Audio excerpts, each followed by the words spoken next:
À Ouagadougou, la prise d'otages dans un hôtel et un restaurant de la capitale du Burkina Faso est terminée.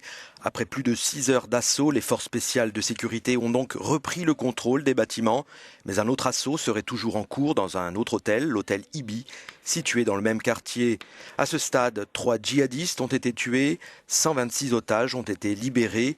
Le bilan, lui, est encore imprécis sur le nombre de victimes.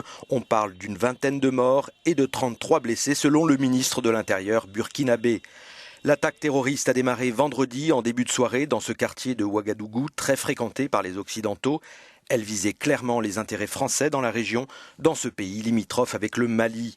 Au moins 4 hommes lourdement armés, proches d'Aqmi, Al-Qaïda au Maghreb islamique, ont visé 2 bâtiments, l'hôtel Splendide et un restaurant situé juste en face, le Cappuccino. Une fusillade a d'abord éclaté. Une dizaine de clients auraient été tués sur la terrasse de ce restaurant. Des explosions ont été entendues, des véhicules incendiés et une prise d'otages s'en est suivie dans l'hôtel Splendide. Avec l'appui des forces françaises présentes en nombre dans la capitale burkinabé, les forces de sécurité nationale ont finalement donné l'assaut vers 2 heures du matin. Mais leur progression a été ralentie après la découverte d'explosifs dans l'hôtel, a expliqué un policier lors de l'assaut.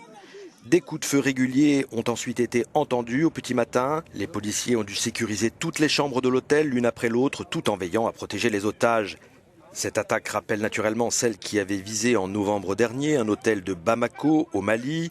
Le président français a dénoncé samedi matin une odieuse et lâche attaque. L'ambassade de France à Ouagadougou a ouvert une ligne de téléphonique d'urgence pour les ressortissants français.